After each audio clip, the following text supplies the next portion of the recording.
Rain's Hand, Book 4 of 2920, The Last Year of the First Era, by Carlabeck Townway.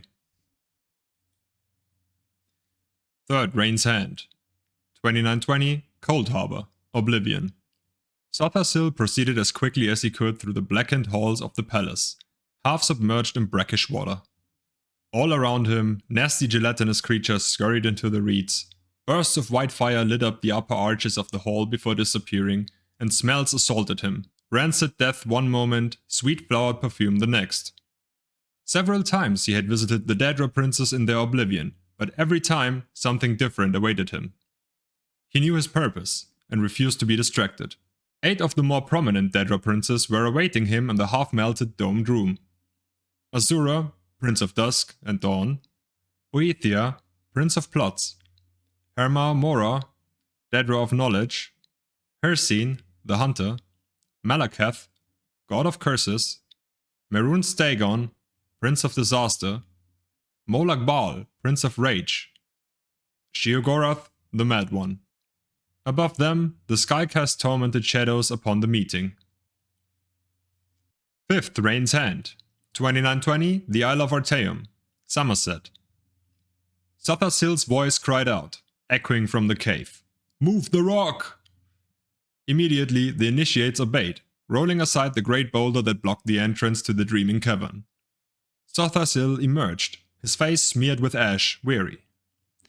He felt he had been away for months, years, but only a few days had transpired. Lilatha took his arm to help him walk, but he refused to help with a kind smile and shake of his head. "Were you successful?" she asked. "The Daedra princes I spoke with have agreed to our terms," he said flatly. "Disasters, such as befell Gilverdale, should be averted. Only through certain intermediaries, such as witches or sorcerers, will they answer the call of a man and mare." "And what did you promise them in return?" asked the Nord boy Welek.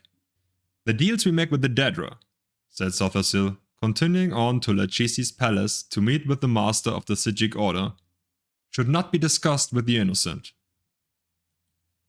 8th Rain's Hand, 2920, the Imperial City, Cyrodiil. A storm billeted the windows of the prince's bedchamber, bringing a smell of moist air to mix with the censers filled with the burning incense and herbs. "A letter has arrived from the Empress, your mother," said the courier, anxiously inquiring after your health. "What frightened parents I have," laughed Prince Julik from his bed.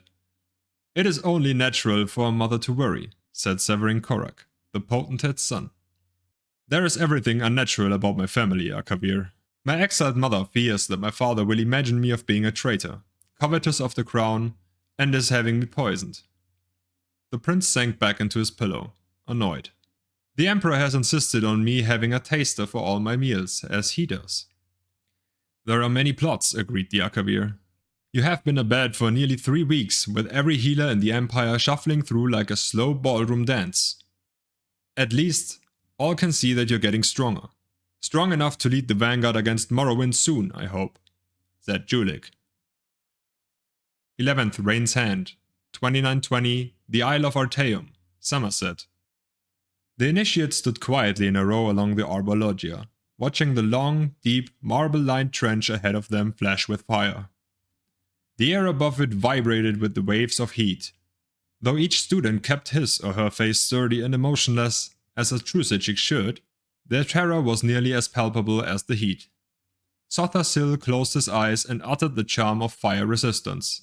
Slowly, he walked across the basin of leaping flames, climbing to the other side, unscathed. Not even his white robe had been burned. "The charm is intensified by the energy you bring to it, by your own skills, just as all spells are," he said.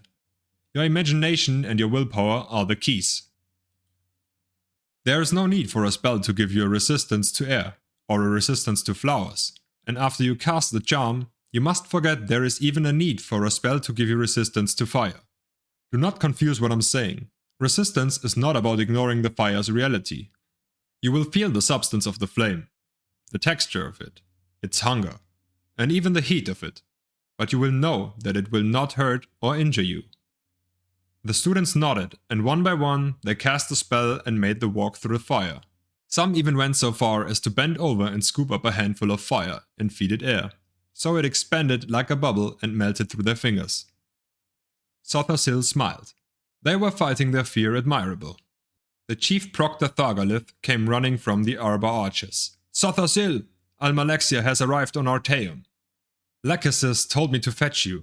Sothasil turned to Thargalith for only a moment, but he knew instantly from the screams what had transpired. The Nord lad Wellig had not cast a spell properly and was burning.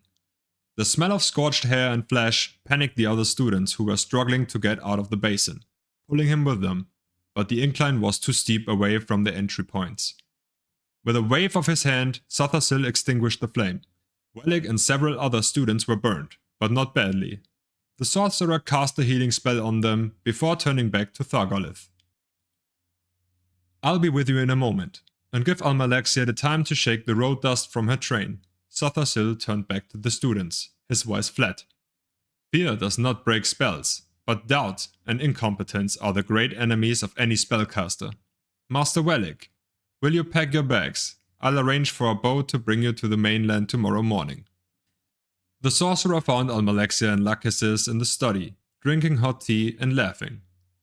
She was more beautiful than he had remembered, though he had never before seen her so disheveled, wrapped in a blanket, dangling her damp long black tresses before the fire to dry. At Sothasil's approach, she leapt from her feet and embraced him. "Did you swim all the way from Morrowind?" he smiled. "It's pouring rain from Skywatch down to the coast," she explained, returning his smile. "Only a half a league away, and it never rains here," said Lachesis proudly. "Of course, I sometimes miss the excitement of Somerset, and sometimes even the mainland itself. Still, I'm always very impressed by anyone out there who gets anything accomplished. It is a world of distractions. Speaking of distractions, what's all this I hear about the war?" "You mean the one that's been bloodying the continent for the last 8 years, Master?" asked Sothasil, amused. "I suppose that's the one I mean," said Lachesis with a shrug of his shoulders. "How is that war going?" "We will lose it, unless I can convince Sothasil to leave Artaeum," said Almalexia, losing her smile. She had meant to wait and talk to her friend in private, but the old Altmare gave her courage to press on. "I have had visions. I know it to be true." Sothasil was silent for a moment, and then looked at Lachesis. "I must return to Morrowind." "Knowing you, if you must do something, you will," sighed the old master. "The Sijik's way is not to be distracted. Wars are fought, empires rise and fall. You must go, and so must we." "What do you mean, Lachesis? You're leaving the island?" "No, the island will be leaving the sea," said Lachesis, his voice taking on a dreamy quality. "In a few years, the mists will move over Artaeum and we will be gone.